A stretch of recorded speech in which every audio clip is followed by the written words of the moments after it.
Un chorro de agua sale horizontalmente de una manguera, situada a 3 metros del suelo, y nos piden hallar la velocidad que debe de tener para que alcance una distancia horizontal de 2 metros, y también la velocidad con la que llega al suelo. Y lo primero que vamos a hacer es tomar el eje X y el eje Y como nuestro sistema de referencia. Ahora vamos a escribir la información que nos dan en el enunciado. Primero nos dicen que la manguera está situada a 3 metros del suelo. Por lo tanto, vamos a tener que la posición inicial del chorro de agua es igual a 3 metros. Y también, cuando llega al piso vamos a tener que la posición final va a ser igual a 0. Y también, nos dicen que la distancia horizontal que alcanza es igual a 2 metros. Además, también vamos a tener que la componente en y de la velocidad inicial es igual a 0, ya que nos dicen que el chorro de agua sale horizontalmente.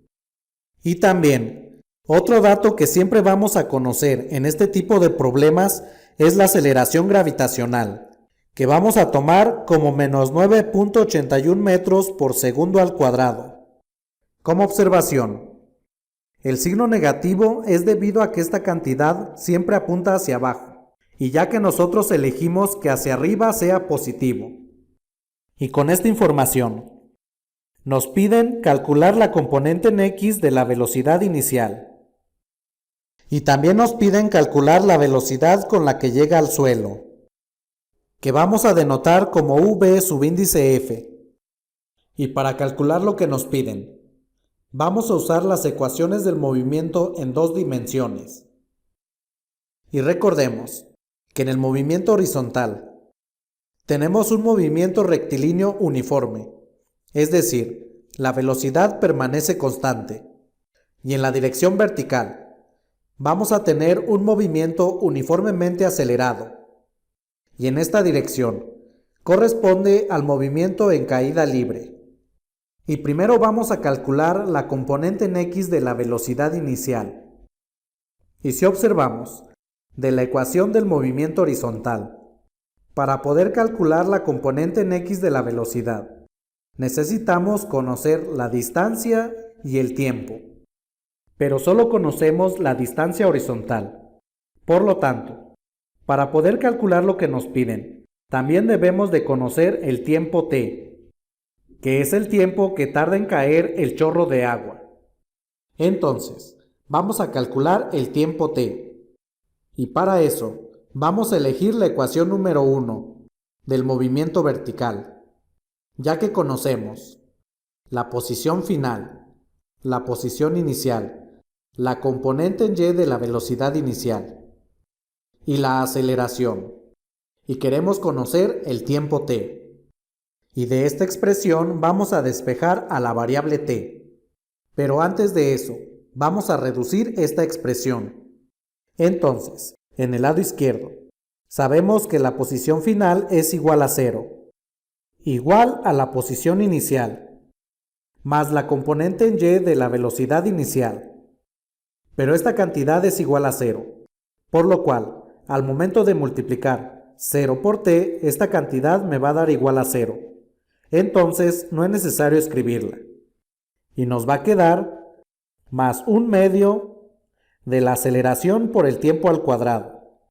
Y de esta última expresión vamos a despejar a la variable t.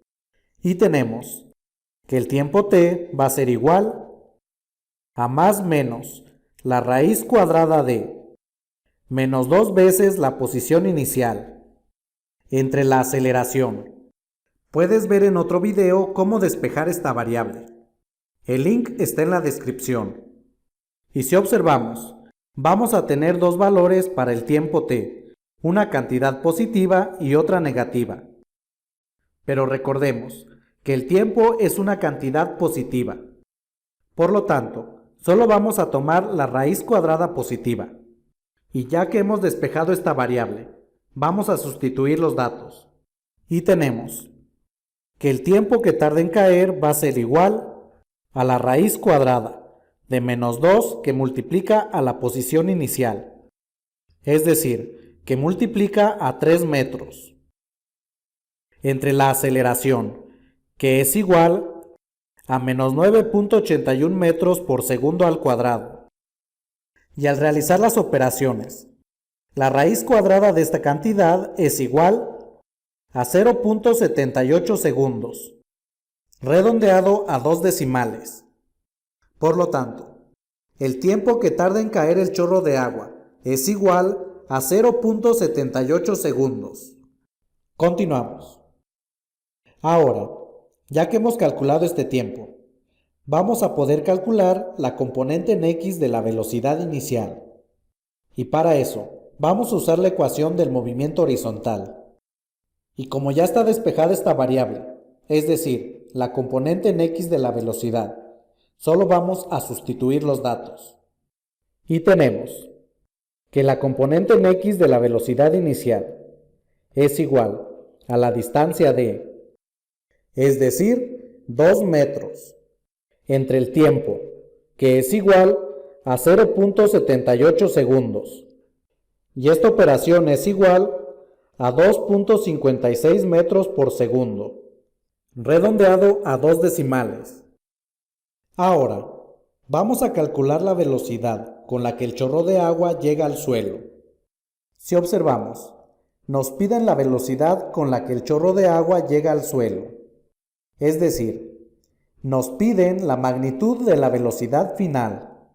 Y para eso vamos a usar la siguiente ecuación. Y aquí la tenemos. Entonces, para poder calcular la magnitud de la velocidad final, necesitamos conocer la componente en x de la velocidad final y también la componente en y de la velocidad final. Pero ya conocemos la componente en x de la velocidad final, que va a ser igual a la componente en x de la velocidad inicial, debido a que en esta dirección la velocidad se mantiene constante. Por lo tanto, solo queda calcular la componente en y de la velocidad final. Y para eso, vamos a usar la expresión número 2 de las ecuaciones del movimiento en la dirección vertical, ya que conocemos la componente en y de la velocidad inicial, la aceleración y el tiempo. Y como ya está despejada esta variable, solo vamos a sustituir los datos.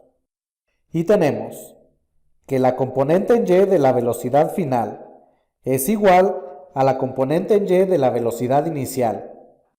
Pero esta cantidad es igual a 0, entonces no es necesario escribirla. Más la aceleración, que es igual a menos 9.81 metros por segundo al cuadrado, y que multiplica al tiempo, es decir, que multiplica a 0.78 segundos.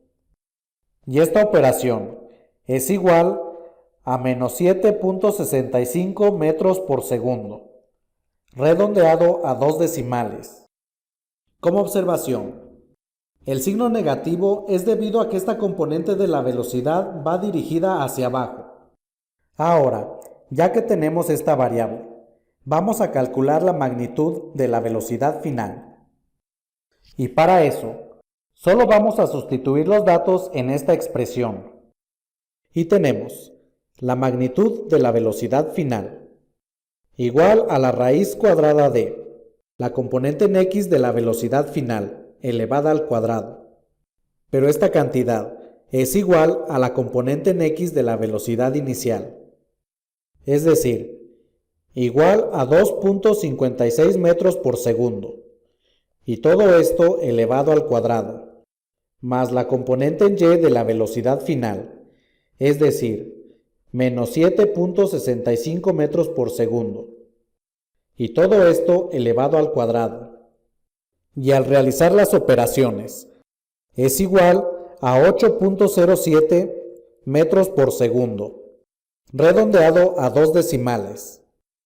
Entonces, para concluir, tenemos que la velocidad con la que sale el chorro de agua es igual a 2.56 metros por segundo. Y la velocidad con la que llega al suelo es igual a 8.07 metros por segundo. Bien amigos, gracias por visitarnos.